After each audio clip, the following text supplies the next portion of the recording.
siang Bu Nida. Selamat siang, Bu Sali.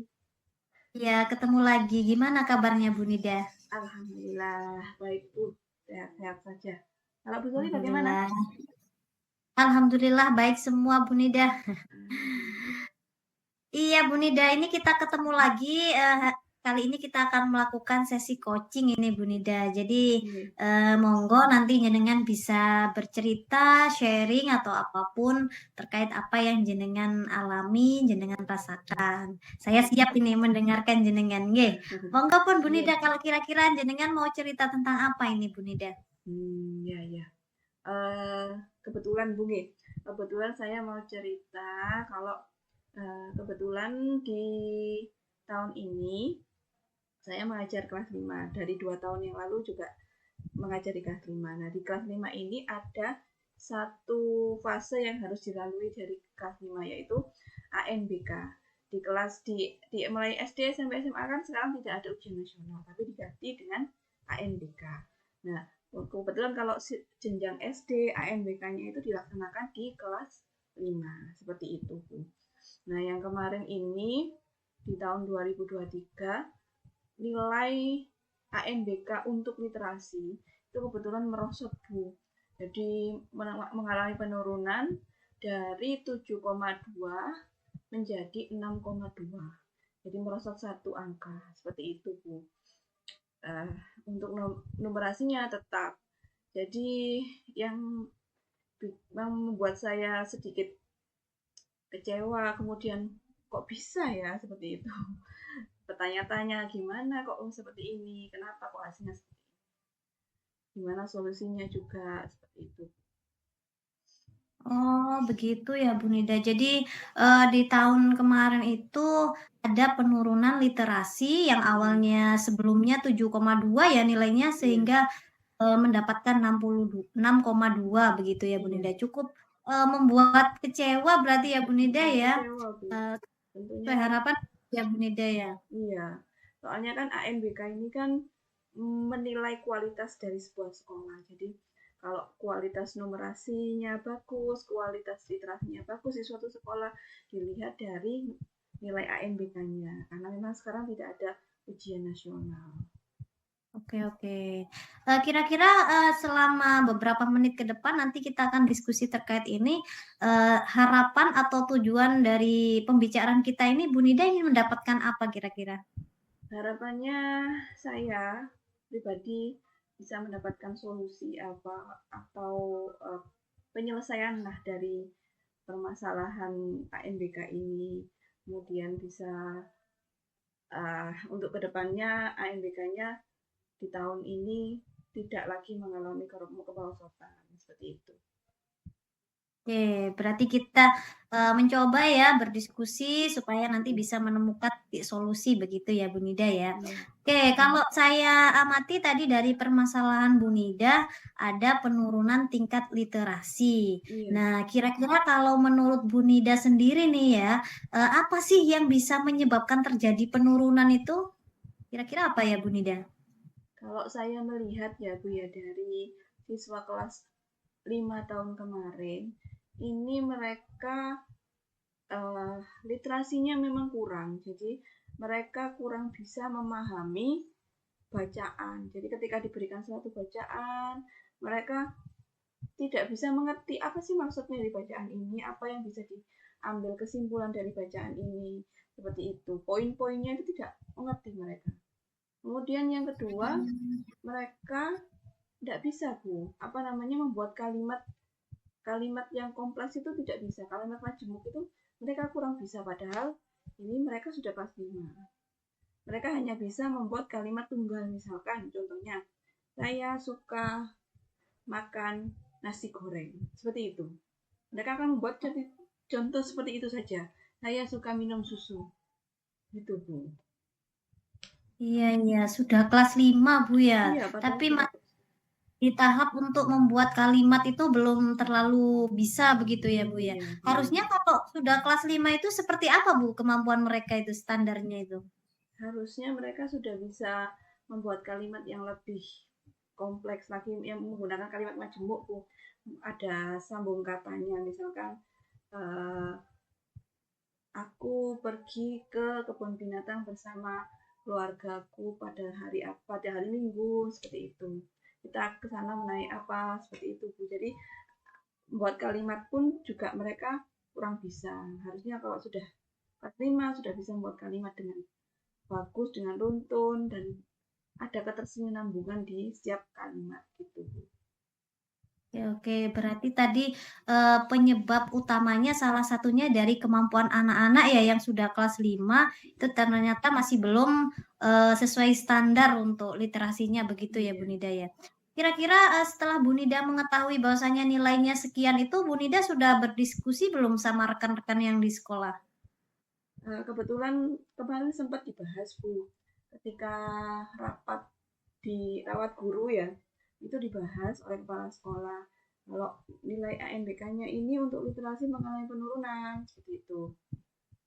Terus gimana, apakah ada uh, yang mau disampaikan dari guru kelas 5? Kemudian saya menyampaikan kalau ini, Bu, apa namanya, anak-anak ini di kelas 5 ini kurang mampu membuat kalimat yang seperti saya tadi sampaikan ke Zoli tadi, kurang mampu membuat kalimat yang majemuk, kurang mampu memahami bacaan, dan seperti itu yang saya sampaikan. Kemudian Oke. teman-teman dari kelas yang lain juga, teman-teman guru yang lain memberikan apa ya, sedikit, memang memang seperti itu, memang mengiyakan dari kelas-kelas kelas 4 juga mengiyakan seperti itu. Mereka belum, siswa-siswa itu belum mampu seperti itu. Oke, berarti kalau sudah sama-sama, mengakui ya, Bu, ya, bahwasanya memang dari tingkat sebelumnya, eee, ada kekurangan ya di, bidang literasi. Kira-kira ada nggak sempat pembicaraan dari Bu Nida dan teman-teman bagaimana nih caranya buat meningkatkan literasi itu? Seperti itu, ada nggak Bu Nida? Ya kebetulan memang ada salah satu teman menyarankan gimana kalau kita buat program, jadi program peningkatan literasi di sekolah.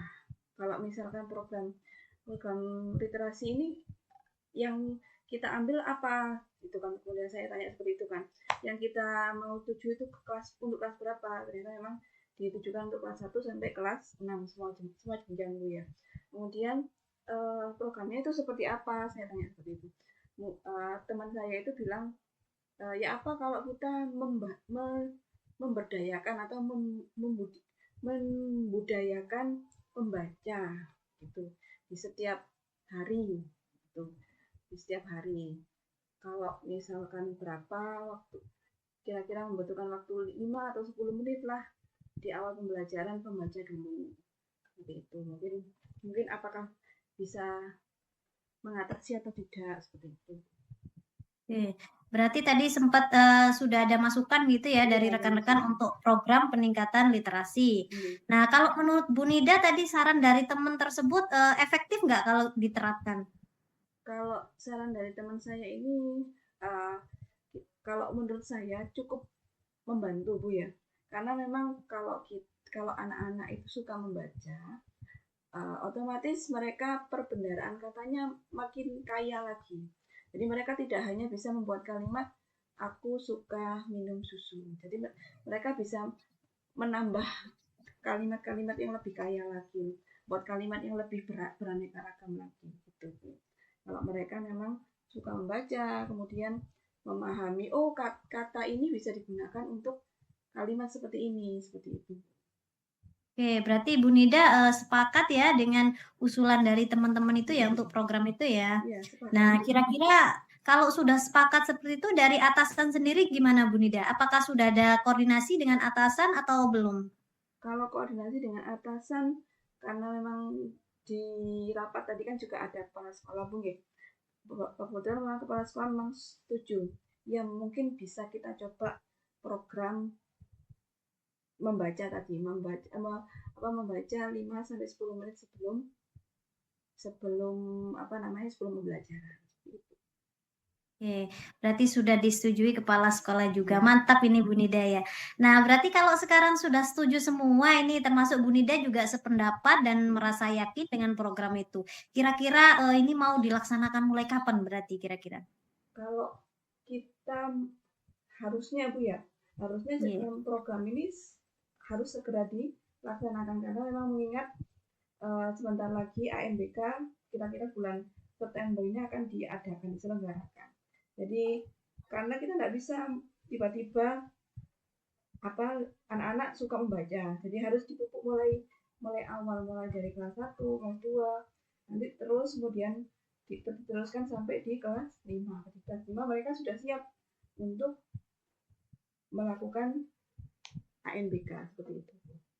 Oke, berarti kalau begitu Bu Nida otomatis siapa aja nih yang akan ikut berperan nanti dalam program untuk peningkatan literasi itu? Yang berperan tentunya memang yang pertama yang memang harus selalu selalu mendampingi anak-anak ya guru kelasnya masing-masing. Jadi guru kelasnya masing-masing ikut mendampingi kegiatan di awal itu, kemudian kepala sekolah juga meninjau sejauh mana nanti setelah beberapa bulan berlangsung apakah ada perubahan atau masih tetap tidak ada perubahan seperti itu. Kemudian juga dari guru-guru mapel juga guru PAI, guru IJOK juga membantu dalam hal istilahnya mendampingi anak-anak juga dalam literasi itu. Oke, berarti otomatis semuanya berkolaborasi ya Bu Nida ya untuk mensukses program itu ya. Iya, benar. Nah, kalau begitu kalau dari segi Sarpras ini ya Bu Nida ya, otomatis kan semuanya kan juga ada dukungan begitu selain kolaborasi. Kira-kira didukung nggak Bu Nida untuk melaksanakan program itu? Kalau sarana dan prasarana yang dibutuhkan kan otomatis buku bacaannya nih Bu. Buku bacaan kebetulan di perpus sekolah itu ada beberapa buku bacaan fiksi dalam fiksi. Jadi mungkin yang anak-anak suka buku pelajaran apa nanti kita sortir, kita bedakan dari jenjangnya. Dari kelas 1, kelas 2, kelas 3 nanti bukunya akan berbeda dari kelas tinggi, kelas 4, 5, 6. Jadi kita pisahkan, kemudian kita bagikan lah, kira-kira seperti itu, dibagikan ke kelas-kelas, didistribusikan ke kelas-kelas. Nanti siapa yang suka boleh membaca. Oke, berarti itu anak-anak boleh memilih apa enggak untuk buku yang mau dibaca itu? Kalau anak-anak tentunya memilih sesuai dengan keinginan mereka, tapi sesuai dengan jenjangnya juga. Kan misalkan kalau kelas 5 mereka milih buku bacaan yang banyak gambarnya, terus huruf kalimatnya sederhana, itu kita tidak anjurkan. Jadi memang yang sesuai dengan jenjangnya, kemudian yang sesuai dengan minat dari anak-anak sendiri. Oke, berarti memang sudah terprogram ya, mulai dari kapan dilaksanakan, kemudian jenis tingkatan buku yang mau dibaca anak-anak, termasuk siapa saja pendampingnya. Berarti memang sudah siap ya Bu Nida ya? Kita masih mempersiapkan di tahun ini. Kemungkinan ya nanti setelah kegiatan MPLS ini selesai, kita mulai awal lagi untuk memberdayakan anak-anak baca buku. Oke, berarti mulai setelah MPLS ya mulai diterapkan ya Bu Nida ya? Mulai MPLS, karena kan MPLS ini masih masa pengenalan sekolah, jadi kita tidak mau langsung membebani anak-anak dengan suruh baca, gitu. Jadi kita senang-senang dulu, bersenang-senang dulu.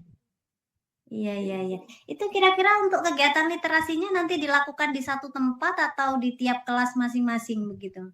Kalau kita Bu ya di setiap kelas itu harapannya nanti ada pojok baca Bu. Jadi di tiap kelas itu ada pojok baca yang di situ nanti mereka bisa baca, ada buku bacaan. Harapannya seperti itu ya Bu. Ada pojok baca, ada buku bacaan yang mereka senangi. Jadi setiap anak itu bisa milih, kemudian bisa duduk dengan nyaman, ada kursi yang nyaman, kemudian kalau mau selonjoran ya selonjoran, kalau mau duduk di mejanya sendiri juga boleh. Intinya itu cukup menarik. Perlu dicoba itu. Iya, konsepnya sangat bagus ya Bu Nida ya. Iya, jadi, setelah konsepnya sudah siap tinggal action begitu ya, Bu Nida, Iya, ya? iya. Bu Nida, ini kita sudah berada di akhir sesi Bu Nida ya. Tadi yang awalnya Bu Nida masih merasa, istilahnya, Bingung-bingung. eee iya, dari Iya, adanya penurunan literasi itu, kira-kira setelah kita berbincang-bincang ini, apakah jenengan sudah menemukan solusi atau bagaimana ini Bu Nida? iya. Terima kasih ya Bu Soli sebelumnya sudah mau mendengarkan permasalahan di sekolah saya. Ini alhamdulillah sudah setelah berbicara dengan Bu Soli, alhamdulillah sudah menemukan titik terang solusi yang perlu nanti memang harus dilakukan di sekolah saya nanti. Memang harus segera dilakukannya itu yang pertama tadi program literasi 2 sampai 10 menit baca tadi Bu. Kemudian ya selalu berkolaborasi dengan teman-teman, dengan rekan-rekan semuanya. Itu Bu. Oke, berarti selamat, mencoba programnya, nanti saya tunggu infonya Bu Nida ya, bagaimana hasilnya. Nah, ini siap Bu. Iya, terima kasih Bu Nida sudah mau bercerita sama saya. Terima kasih Bu Soli sudah mau mendengarkan. Ya, terima kasih. Assalamualaikum. Waalaikumsalam Bu.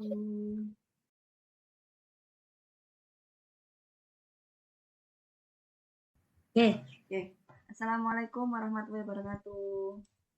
Waalaikumsalam warahmatullahi wabarakatuh. Selamat siang Bu Soli. Ya, selamat siang Bu Nida. Bagaimana kabarnya hari ini Bu? Alhamdulillah sehat Bu. Jenengan pripun? Sehat juga ndak? Alhamdulillah sehat Bu. Meskipun agak batuk Ya. ini tadi Bu. Oh, batuk. Iya, mungkin kebanyakan minum es. Oh iya, berarti harus dikurangi ya Bu ya. Iya. Bu Soli tadi ke sekolah Bu Soli? Oh iya. Hari Hmm, ini masih MPLS Bu di sekolah MPLS di Bu. sekolah. Iya, Iya. sama Bu. Lalu kegiatannya MPLS bagaimana Bu? Lancar Bu? Alhamdulillah, Nana hari ini ada bazar Bu di sekolah Bu. Oh, Jadi Masya cukup Allah. ini rame juga karena Oh, praktek untuk bazar itu anak-anak. iya. Tinggi. Anu Bu, kita sekarang mau mungkin Bu Soli mau menceritakan sesuatu tentang kondisi sekolah atau bagaimana? Iya Bu Nida, ini mumpung ada jenengan ya, saya pengen cerita ini terkait Iya. apa yang saya rasakan gitu ya Bu Nida. Jadi karena awal tahun ajaran baru dimulai hari Senin kemarin Bu Nida ya, jadi Iya. memang kita benar-benar baru berjumpa dengan anak-anak peserta didik baru itu hari Senin. Hari Nah Senin. itu saya pas hari Senin kemarin tuh sedikit shock ya, shock itu dalam artian saya kaget, kemudian agak sedih juga di situ, kecewa begitu. Ya karena memang peserta didik baru yang masuk ke sekolah kita itu, ternyata tidak sesuai ekspektasi gitu, yang awalnya datanya itu di kita itu 35 gitu Oke. ya, ternyata Iya. masuknya itu, cuma 35. 25 ya, jadi berkurang 10 orang gitu Iya, Bu Nida. berarti Jadi berkurang 10 kaget orang. juga gitu Bu Nida, loh kok bisa kan 10 itu kan Hmm. lumayan banyak ya untuk kami yang di Iya, level iya, iya. sekolah swasta Iya, begitu. benar, Bu. Jadi ya begitu Bu Nida, agak aduh rasanya itu pengen mengeluh sebenarnya, tapi ya gimana, terus gimana, mau gimana lagi kan kita juga nggak bisa untuk memaksa anak-anak kan untuk, "Kamu harus tetap ke sini," kan begitu, Bu Nida. Nah, itu Iya, yang Bu. saya rasakan, Bu Nida. Tentunya kecewa, Bu, ya, karena memang turun 10, nggak jadi apa namanya, nggak jadi bersekolah di sekolah jenengan 10 orang. Wah, Iya, banyak, Bu, ya. 10 orang. Ya lumayan, Bu Nida. Nah, itu kan juga, eee, membuat kekecewaan gitu loh, Iya. pada saya dan guru-guru yang lain juga sebenarnya. Mm-mm. Apakah Bu Soli dan teman-teman sudah menanyakan sebab kenapa kok apa 10 orang tadi ini nggak jadi masuk ke sekolah jenengan? Ya, jadi setelah kemarin kita mengetahui, datanya ndak sama ya dengan real yang anak-anak Hmm. itu hadir di sekolah, kita mencoba, konfirmasi ke anak-anak tersebut, termasuk juga ke wali murid. Iya. Nah, ternyata setelah dikonfirmasi, kita mendapatkan kabar ada yang memang, tetap jadi sekolah dan mondok di alias ini, karena kita Hmm. kan di alias ini tuh punya beberapa lembaga setingkat SLT aja kita punya 4 begitu. Nah, ternyata ada beberapa yang pindah setelah awalnya daftar di sekolah kami, di SMK kami, akhirnya pindah ada yang ke SMA, ada yang ke madrasah aliyah begitu. Ada pula yang memang awalnya sudah terdaftar mondok dan sekolah di SMK, itu mundur Bu, mundur dari SMK dan juga mundur dari pondoknya. Nah, jadi ada beberapa hal yang menyebabkan anak-anak itu ternyata nggak jadi masuk ke SMK. Karena kalau di lembaga kita itu juga berpengaruh di pondoknya juga begitu. Seperti itu ya Bu Nida kalau udah kita konfirmasi kemarin. Oh, jadi ada yang pindah sekolah, kemudian Iya, ada yang memang mundur dari yayasan Alias ini, seperti itu Bu ya. iya betul. Kira-kira sebabnya kenapa Bu ada yang pindah tadi? Ada yang pindah tadi, ada yang mundur. Iya, kalau yang pindah tadi itu alasannya karena biaya begitu katanya Bu ya. Kalau secara biaya memang benar sih Bu, kalau SMK itu pastinya lebih mahal daripada SMA atau madrasah aliyah karena secara analogi juga SMK itu kan lebih banyak praktik gitu kan karena memang Iya. kejuruan. Otomatis kita memerlukan biaya untuk praktik di situ. Nah, otomatis dari segi biaya pun karena memang biaya itu kembali ke kebutuhan siswa itu. Beda kan sama anak SMA yang memang murni disiapkan untuk kuliah, jadi mereka mematangkan di materi. Alia juga sama seperti itu. Jadi kalau secara logika memang masuk akal juga kalau di segi biaya itu lebih mahal. Nah, itu yang jadi alasan utama untuk yang pindah tadi. Sedangkan kalau yang nggak jadi mundur tadi, itu ada yang memang mereka bukan dari hati sendiri ya pengen mondok itu. Jadi orang tuanya menginginkan anaknya mondok. Iya. Jadi nggak mau masuk dulu lah anaknya menurut dulu. Ternyata ketika melihat suasana kan memang nggak semua anak ya Bu ya terpanggil untuk bisa mondok begitu. Iya. Nah nggak jadi Bu, udah kalau nggak jadi mondoknya otomatis sekolahnya nggak jadi juga. Nah itu beberapa alasan seperti itu ya. Ya memang kita juga dari pihak sekolah ya nggak bisa apa-apa. Kita memotivasi kan sekedar istilahnya memberikan gambaran. Iya. Namun kan tetap di mereka begitu ya Bu. Keputusan memang tetap di siswa dan di wali murid ya. Iya Bu. Iya betul. Kalau masalah biaya tadi Bu ya, mungkinkah ada di sekolah jenengan sudah ada apa ya istilahnya yang membantu untuk mengurangi biaya itu tadi apa mungkin beasiswa atau apa gitu ada nggak Bu? Ada sebenarnya kalau di awal ketika kita memberikan informasi kepada calon peserta didik sudah kita sampaikan. Memang di setiap lembaga itu kan punya otomatis apa yang diunggulkan. Nah, kalau dari lembaga kita itu ada beasiswa prestasi untuk anak-anak yang memang benar-benar punya prestasi baik akademik dan non akademik. Ada juga dari anak-anak yang memang kalangan kurang mampu biasanya dibuktikan dengan kartu-kartu dari desa itu kan ada ya Bu ya biasanya. Nah, itu sudah kita kasih infonya. Jadi kalau memang benar-benar nggak mampu, monggo mungkin bisa mengajukan seperti itu. Cuma mungkin karena memang namanya anak-anak ya bisa saja kan terpengaruh dari temannya. Enakan di SMA aja gitu katanya. SMA itu lebih murah SPP-nya, nggak usah ribet ini tuh. Ah, mungkin bisa jadi ya Bu ya. Jadi ya ujung-ujungnya ya sudah wes ikut temennya mungkin bisa jadi seperti itu sih. Dengan alasan biayanya tadi kalau di SMA lebih murah gitu katanya. Sebenarnya sudah kita konfirmasi kalau kamu mau ke SMK nanti apa yang bisa jadi atau kamu masuk yang di nggak mampu ini atau mungkin punya prestasi di kelembagaan seperti aktif OSIS dan sebagainya mungkin bisa kan kita rekomendasikan. Cuma kemarin itu ya tetap Bu anaknya intinya sudah saya di SMA aja gitu. Jadi ya sudah kita guru-gurunya sudah berusaha. Jadi ya intinya tetap kecewa akhirnya. Iya Bu. Tentunya memang kecewa sekali Bu ya. Saya juga ikut merasakan wah eman gitu ya. Sayang sekali. Iya. Terus kita pembicaraannya sampai akhir nanti apa sih yang ingin Bu Soli peroleh setelah pembicaraan ini nanti Bu? Iya, jadi harapan saya setelah berdiskusi dengan Bu Nida ini yang pertama karena saya ini kan cerita ya Bu ya, saya sharing apa yang saya rasakan. Harapan saya nanti saya bisa lega gitu. Kemudian yang kedua mungkin nanti ada titik-titik solusi yang bisa membuat pencerahan sehingga bisa setidaknya memberikan pelajaran buat saya supaya tahun depan itu tidak terjadi lagi seperti ini. Kalau yang sekarang kan sudah terjadi mungkin ada hal-hal yang nanti bisa, saya lakukan supaya tahun depan tidak terulang lagi gitu untuk kasus seperti ini. Iya, tentunya tahun depan ingin mendapatkan siswa yang lebih banyak lagi, Bu, ya. Iya, Kalau iya perlu betul. 10 rombel gitu, Bu, ya. Iya betul. Lalu, Bu, kira-kira, Bu, ya, sudah ada perbincangan nggak mengenai gimana sih bagaimana kita untuk mengatasi uh, penurunan PPDB ini di tahun ini? Sudah berbicara dengan teman-teman atau berdiskusi atau sekedar ngobrol? Iya. Jadi kemarin itu kita dari pengurus itu sudah sempat, mengadakan rapat ya, Bu, ya, evaluasi.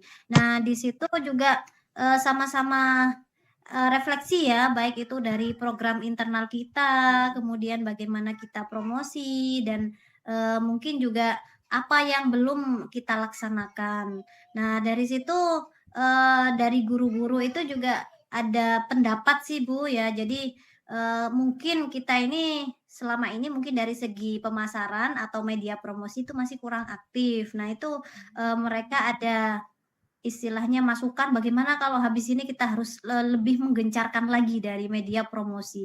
Karena memang, promosi itu kan sangat penting begitu Iya, ya, jadi orang luar yang memang nggak mengetahui lembaga kita. Karena kita kan kalau swasta itu beda sama negeri, kalau negeri itu pokoknya zonasi gitu sudah mereka ke sana. Kalau swasta kan yang dilihat itu kan iya, apa kualitasnya. programnya, Iya, seperti apa iya, kualitasnya begitu. Nah, itu yang pertama. Kemudian yang kedua mungkin dari segi program. Nah, itu nanti kita akan coba untuk memaksimalkan seperti itu. Jadi yang awalnya mungkin masih biasa atau standar, nah itu kita coba bikin terobosan baru sehingga wah begitu. Jadi biar, ada apa sih di SMK kita kan begitu, biar orang-orang lebih tahu gitu. tahu ya. Tadi kan terkait promosi sama program dari ya, Bu, ya. Kalau mengenai program nih, Bu, program di sekolahnya Bu Soli ini yang kurang atau mau ditambahi lagi itu program apa ke depannya? Mungkin, yang lebih kita tonjolkan nanti terkait kejuruan ya, Bu, ya. Karena kalau kita kan SMK itu, kompetensi utama kan di prakteknya itu, dan jargon SMK itu kan, SMK siap kerja. Jadi nanti kita akan memaksimalkan di prakteknya, supaya kita bisa membuktikan bahwasanya lulusan SMK itu memang benar-benar siap kerja gitu. Jadi anak-anak kompeten dengan jurusannya masing-masing. Nah, sehingga mereka lulus itu mereka nggak bingung saya mau kerja di mana, tapi memang mereka sudah punya kompeten, bisa buka sendiri ataupun, bisa bekerja sama dengan Dudi yang pernah kita, kerjasamakan di sekolah, seperti itu, kalau untuk program, Bu, ya. Iya. Tadi kan ada kerjasama dengan Dudi tadi, Bu, ya, dengan pihak-pihak luar yang memang sesuai dengan jurusan di SMK-nya Iya, gitu. betul. Itu apa namanya? Lewat kerjasamanya ada MOU-nya atau bagaimana buat sekedar terus pokoknya anak-anak nanti langsung lulus diterima di sini atau bagaimana?